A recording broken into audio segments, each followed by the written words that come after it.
Is anybody else just kind of tired of this whole Drake and Kendrick just back and forth beef, bro? I think it's almost getting a little bit played out. Drake's recent diss track sparks return to Kendrick Lamar's Rivalry and reflects emotional struggle and a bid for relevance in hip hop. You know what I mean? So, recently Drake had a leaked little snippet of a full track by Conductor Williams, who's a producer that produces for Griselda at times and stuff like that. But let's take a quick little dive in here. Drake's recent diss track marks a significant return to his rivalry with Kendrick Lamar. Renewed tension is reflected in the sharp lyrics and pointed references. Drake ignites a rivalry that has long been part of the hip hop folklore. The diss track creates buzz among fans and critics alike. By calling out Kendrick, Drake brings the rivalry back into the limelight. And let's just talk about how the track was really featured. And like I said before, it was a Conductor Williams beat. This track is notable for its content and production. Features a beat from Conductor Williams, showcases Drake's rap skills and ability to different musical styles. The choice of beat complements the aggressive tone of the lyrics. And this is, Drake's like rapidy rap bag, and some people like it, some people don't. I personally think it's kind of boring, but Drake is pretty clever with some of the bars, to be honest with you. You know what I mean? He just has, let's just talk about the struggle for status. Drake is trying to regain his status in the hip hop world after a series of failed comebacks. He had the song No Face. Cardi was supposed to be on it, but Cardi was kind of like, nah, I'm good. So Cardi's vocals was originally on there on the hook. And I guess Cardi just didn't clear, his voice for the track. And that's been a big issue for Cardi, just never clears anything. And it's almost a little bit surprising that he didn't even clear Drake's verse. Like a Drake song. That's just insane to me. And let's just talk about the emotional vulnerability.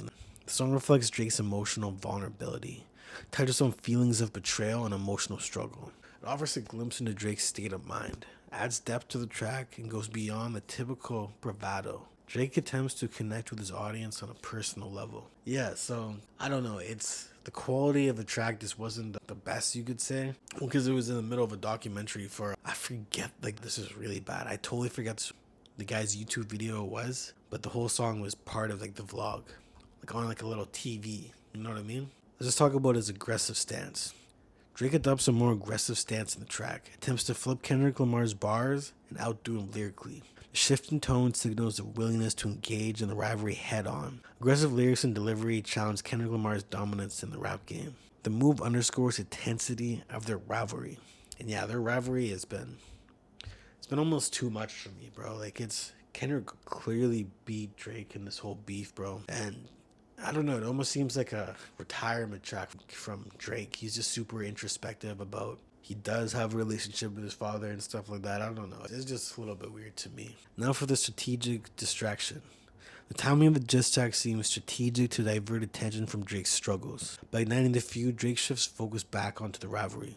It's a calculated effort to reclaim the spotlight. He aims to reestablish himself as a top contender in the game. It reflects an understanding of the power of the controversy in the music industry. Yeah, he also has some lines for LeBron James on there as well, and I don't know.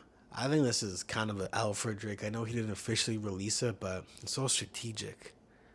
Drake definitely gave the thumbs up for this, even though UMG took it down. This is clearly strategic, so don't get it twisted. It's clearly strategic, man. Now for the friendship fallout. Drake references friends who have sided with Kendrick, highlighting betrayal. Say for example, like LeBron James, DeMar DeRozan. Do you remember the time, I think it was a few months ago, maybe 2 months ago or a month and a half ago, Drake was at a Raptors game and they're talking about should they put DeMar DeRozan up in the rafters in Toronto. And he just absolutely dissed the fuck out of DeMar DeRozan. You know what I mean? The fallout adds complicity to the narrative, extend the rivalry beyond music into Drake's personal life. Remind us of the emotional toll that such feuds can really take. Yeah, that was an entertaining beef. I honestly thought Drake was gonna beat Kendrick, because Kendrick didn't respond for so long. But turns out Kendrick pretty much had an album worth of songs just ready for Drake. Now let's talk about the artistic stagnation. Despite the aggressive nature of the track, Drake had not fully learned from past mistakes. Inability to evolve artistically is evident in rehashing old themes. It raises questions about Drake's future direction in the industry. It reflects a need for innovation and growth as an artist. It also suggests that Drake must find a new way to stay relevant.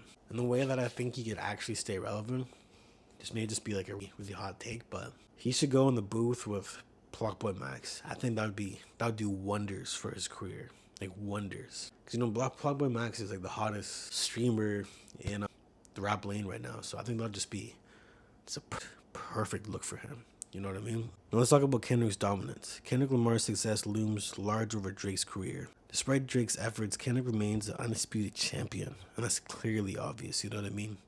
How it's an ongoing battle of supremacy within the rap game. Kendrick's dominance is a constant reminder of the high stakes in this feud. Challenges Drake faces is trying to, just dethrone Kendrick. And it just didn't work. Like, I think he needs to literally go in the booth with Plowboy Max. That's literally the only way, I think. Even if Drake has all the pushing in the world, he probably still will go number one. But I think if he does what Pink Dread did with Plowboy Max and DDG, I think he could have a genuinely, really big hit record. Alright, let's go to the shift of the rap landscape. Drake's actions could signal a broader shift in the rap landscape. By challenging Kendrick, more artists may follow suit. Could lead to a more competitive environment in the rap game, which would be kind of dope because Joey Badass recently went out of Kendrick Lamar as well. And then Ray ended up responding, but I think that's a really strong point I just made. You know what I mean? Potentially reshapes the genre's future, making it dynamic and unpredictable. I think it'd be hella unpredictable, bro. And it adds another layer of interest to the Drake and Kendrick narrative. Like, that's gonna just be, bro. I'm so done with this Kendrick and Drake beef. Kendrick clearly won. I'd be kind of down to see Kendrick and Joey Badass kind of go at it. It would never happen, like, ever, but I don't want to be kind of tight, bro. You know what I mean?